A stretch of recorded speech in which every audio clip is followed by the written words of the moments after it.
Então, nesse terceiro vídeo, nós vamos falar sobre essa transição, né, que saíram dos juízes para agora para a monarquia, agora o reinado de Saul. E como eu disse antes, né, anteriormente no vídeo 2, sobre o povo, eles passam a não querer mais Deus no comando. Eles querem o que? Controlar. Então, agora eles querem o que? Um homem que governe sobre eles. E eu posso trazer também para a nossa vida algo semelhante, né? Quantas vezes Deus ele tem conduzido a nossa vida de uma forma e a gente fala, não, eu não quero, eu quero que haja dessa forma. E a gente insiste em querer agir na nossa própria força, nas nossas mãos. Como eu posso controlar? Aquele povo começa a rejeitar o que Samuel carregava, rejeitar Deus, porque eles queriam agora agir com a própria força, com as próprias mãos. E eles querem e começam a pedir a um rei, a um rei. E quando Samuel fala para eles todas as consequências de ter um rei, eles aceitam mesmo assim. Então eles não são enganados, né? Eles não são pegos de surpresa. Às vezes você pode olhar e falar assim: "Nossa, mas quanta coisa ruim aconteceu com aquele povo, né? Poxa, nossa, mas quanta coisa esse povo sofreu", mas eles não foram enganados. Samuel, depois você pode ler com calma o texto, e Samuel ele passa detalhadamente tudo aquilo que ia acontecer com eles, e eles aceitaram mesmo assim. Então, como eu disse, eles rejeitam Samuel, rejeitam Deus, e eles querem um rei, eles querem agir na própria força. E então, Saul é ungido rei. Lá em 1 Samuel 10, Samuel unge Saul como rei de Israel. E aqui nós vamos falar sobre Saul também de forma bem resumida, você vai passar por todos esses textos e vai ler com calma. Mas Saul, ele começa bem o reinado dele. Ele começa bem, ele é forte, ele é um homem, ele é novo, ele é jovem, ele é forte, ele se destaca por sua beleza, por sua força, por sua altura. Então ele é um homem que as pessoas viam, né, ele se destacar no meio de outros homens. E Saul ele começa bem, ele começa obediente, ele luta as guerras que precisam lutar, ele comanda bem. Só que Saul, no meio do caminho, começa a agir da própria força. Ele começa a agir no jeito dele. O Senhor dá um comando específico e ele fala, eu vou fazer, mas ele não cumpre tanto assim, ele não cumpre 100%, ele cumpre em partes.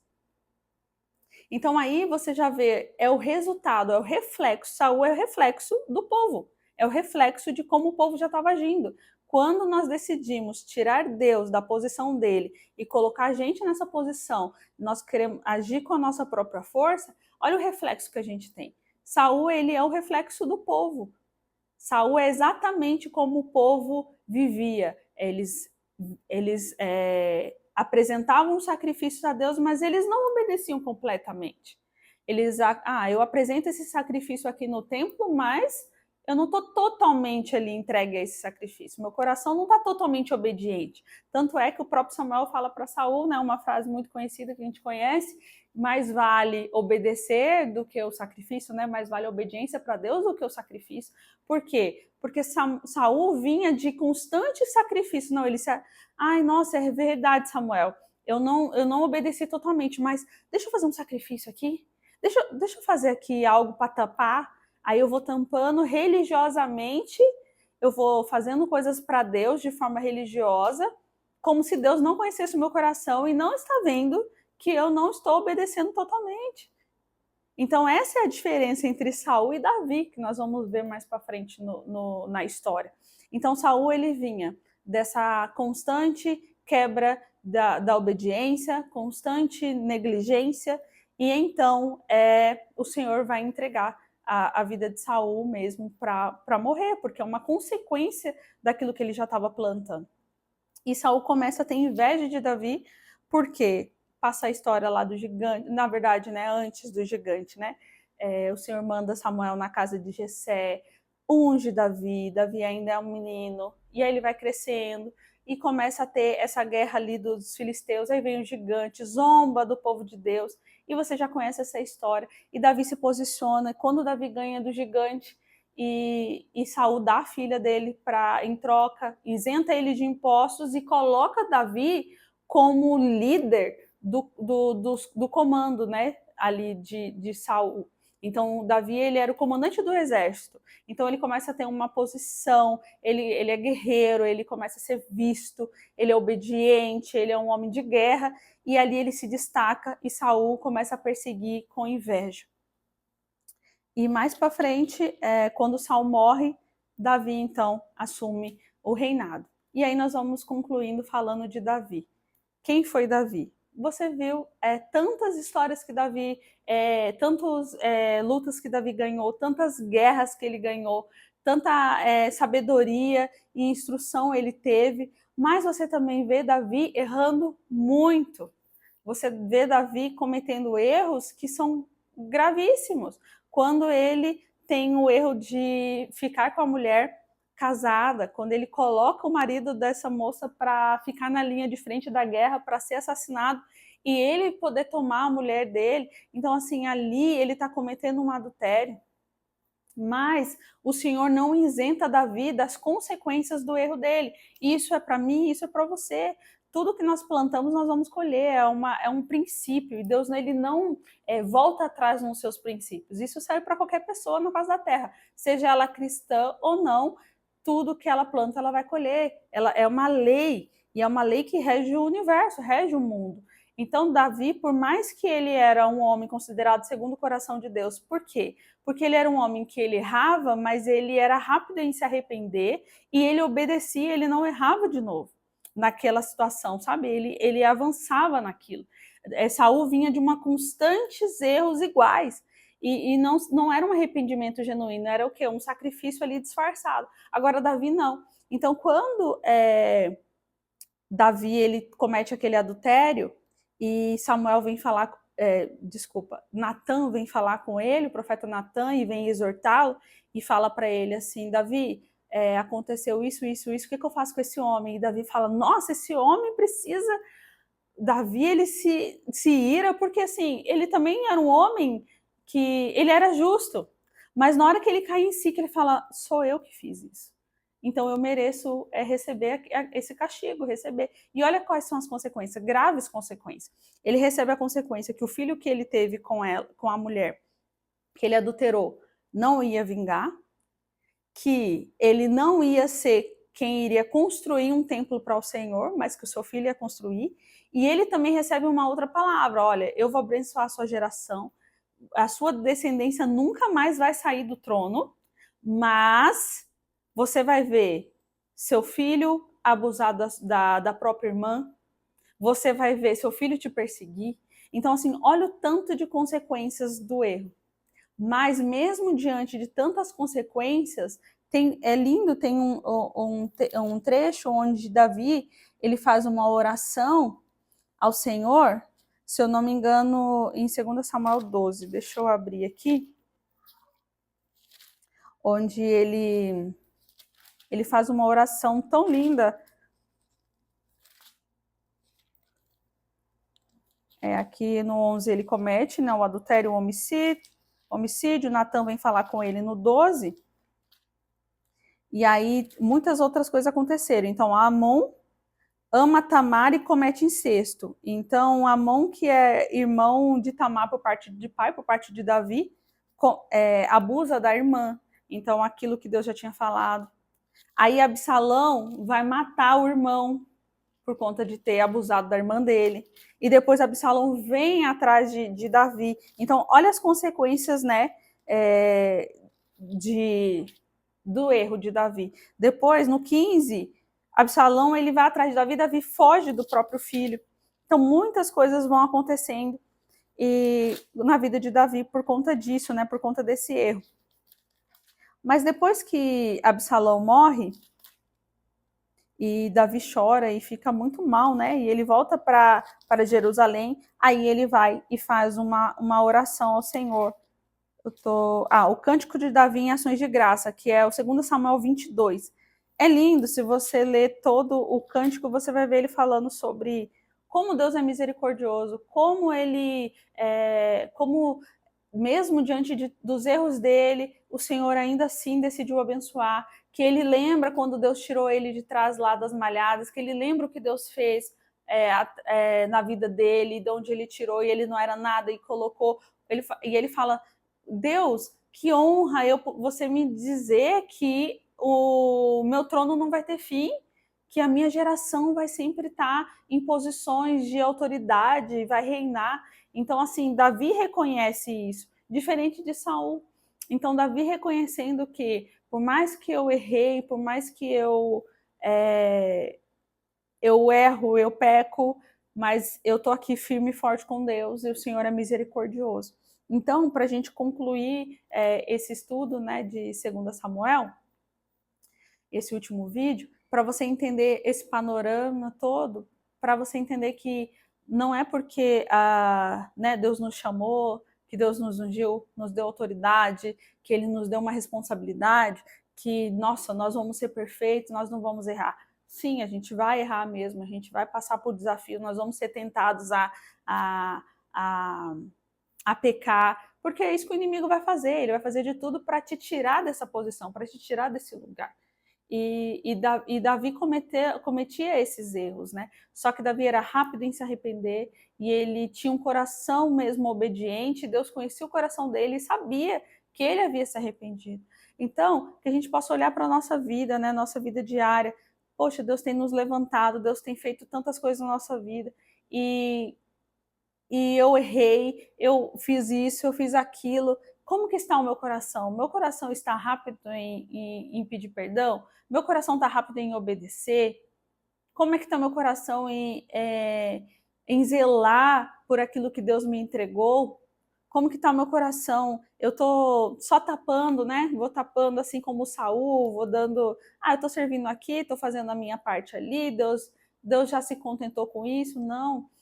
O próprio Davi, quando ele fala, né, o Senhor, ele sonda o meu coração, me conhece. Então, vê se há em mim algum caminho ruim, vê se há em mim algo ruim, vê se há em mim algo que precisa transformar. Então, o próprio Davi, ele escreve esse salmo. Então, a gente sempre se analisar, Deus, o Senhor sonda o meu coração, o Senhor sabe, né, que tem coisas que eu preciso melhorar, que tem coisas que eu preciso mudar e que muitas vezes eu não percebo que eu preciso, que eu não sei que eu preciso. Às vezes eu acho que, nossa, já evoluí nessa parte, mas ao contrário, eu não evoluí. Mas o Senhor sabe, então me revela, me mostra. E aí, quando o Senhor te mostrar, te revelar, não é fácil. Então, assim, tem consequências. Davi, olha o tanto de consequências. Tem uma... A história, dentro, né, desse contexto de Samuel, tem uma história muito intrigante também e muito dura de um erro bobo. Um erro bobo que Davi cometeu.